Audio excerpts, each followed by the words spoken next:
Welcome, esteemed rodents, to the illustrious councils of the mortal realms, because today we are continuing our discussion about the Skaven, following up our video on the Great Horned Rat. Today we are going to be moving into the Council of 13, which I believe is where the Skaven lore is at its richest. Because yes, we explored the deity of the Skaven, but the way that the belief and devotion of that deity can manifest is a wide spectrum. As we talked about, they are a faction based upon the idea of desperation, so how do you get them to work alongside one another? From hurling plague bombs to Frankenstein-like body horror, mass troops, and robo-gun rats, they've tried it all. And so in this video, we're going to talk about how the Skaven divide themselves, meaning how they pursue their various interests and ways of worshipping the Great Horned Rat, but also how they unify to get anything done. This is a perfect chaos faction to embody that idea of like self-destructive progress. They can do anything when they unify.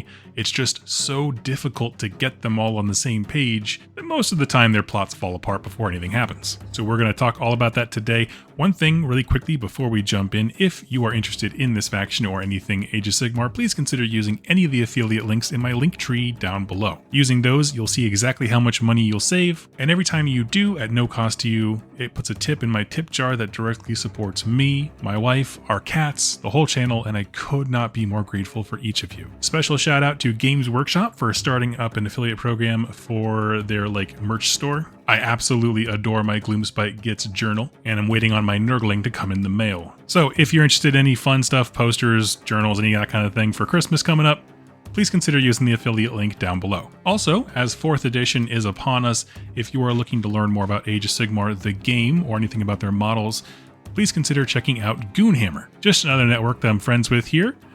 They have awesome content, blog articles regarding tactics, getting into the game, building and painting reviews, that kind of stuff. So if you're looking to learn more about the game itself, check out Goonhammer. I also learned recently that one of my favorite podcast hosts, Campbell, is starting up their Goonhammer TV content here on YouTube, so please go support him, give them a like and a subscribe. It would mean the world to me personally. I'll leave a link down below for you. Now, before we go too far, I want to condense all the lore about how the Skaven organize into a single line from their battle tome, okay?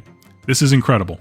It just says, quote, "Skavendom is a tyranny moderated by assassination." And I'm not gonna lie to you, I read that and I was like, well, anything I say in this video is just superfluous to that. There's nothing that will top the succinctness of that as a piece of text. And honestly, it makes a good deal of sense when we think about the kinds of things that the children of the Great Horned Rat that we learned about previously would be like, right? We learned all about him. What would his followers be like? They probably would be deeply dangerous. But even within that kind of dangerous, manic assassination, moderation kind of a setup, there's still a power structure and there are still traditions. And they largely come down to the idea that might makes right. Now, for those of you who don't know much about the Skaven, when we talk about the Skaven having to live together, it's almost always in relation to Blight City, which is kind of like the half in the Chaos realm, 1 foot into the mortal realms thanks to the Skaven Doom home of the Skaven. Outside of there, like your individual holds that are all around the realms, whoever's in charge of that particular hold, they reign supreme. You don't need to work with anybody if you don't want to. But it's when they're all put in the same location that these politics begin to mean a lot more. Now, I explained Skaven structure to a friend of mine like this. Imagine a city with a ton of very small gangs. Okay, maybe groups just defending their particular block or something like that. And as they conflict with one another, some will be subsumed by another.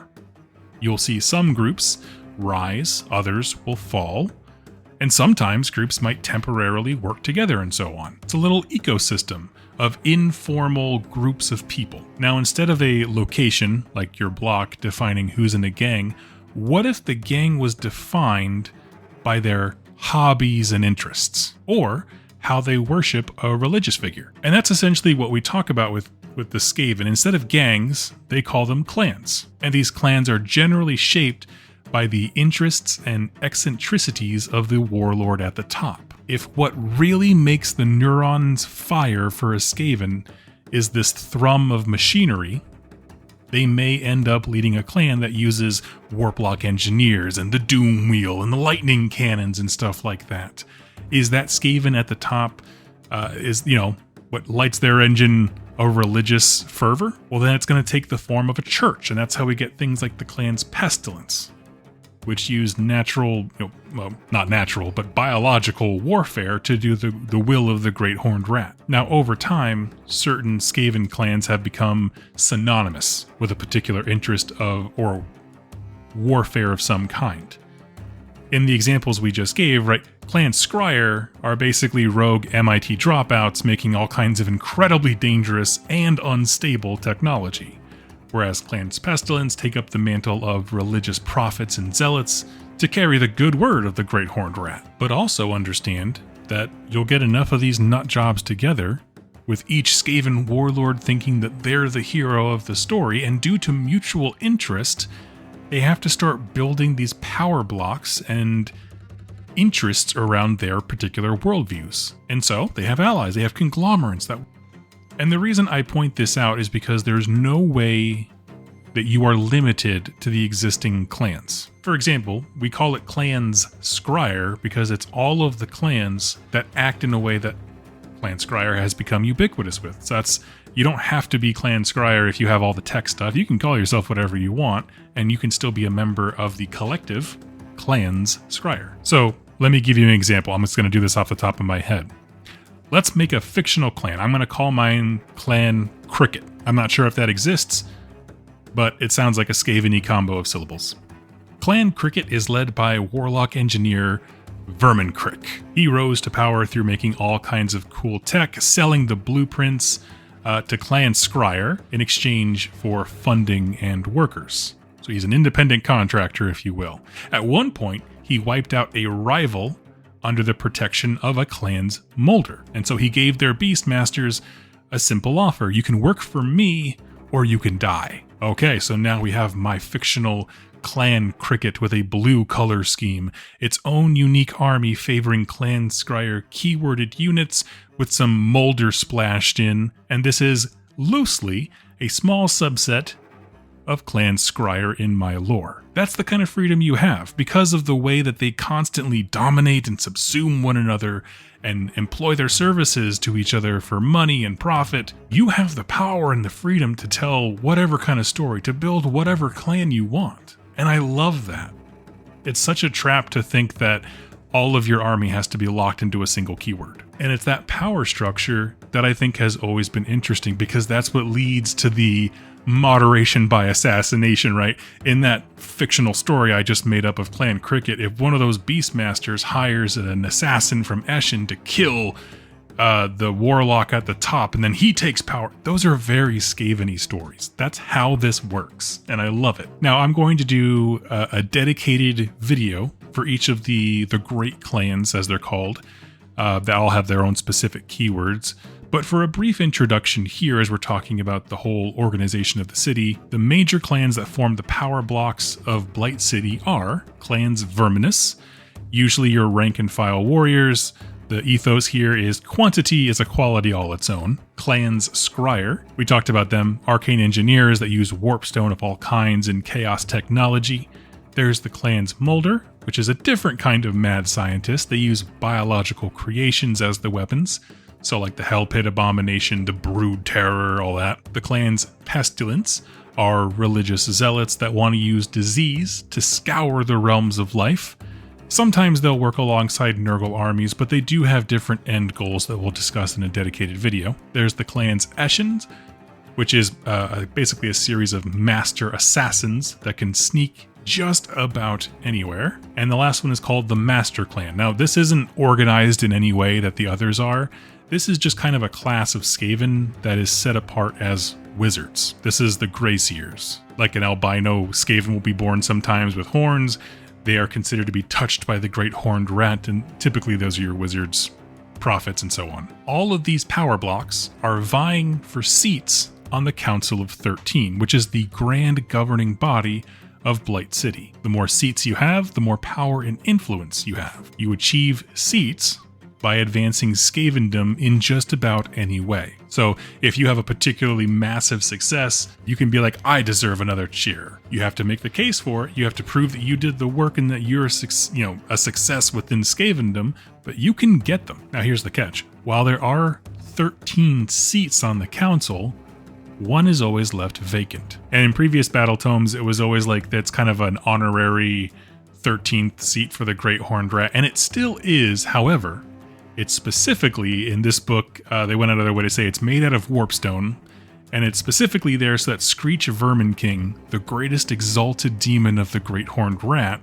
if he decides to, he can come and sit down in that chair and weigh in on a decision. So he doesn't always, but if there's a big thing that the Great Horned Rat wants to have happened, there is always a spot for his particular emissary available. So this is the top of our power structure branch in Blight City, and it's from here that the power and authority is disseminated amongst the faction and therefore across the realms. So, let's say for example, that the Council of 13, after much arguing, decides to attack Hammerhall Akshi. I'm making this up, by the way, to illustrate how command works. Well, the Council of 13 decides it.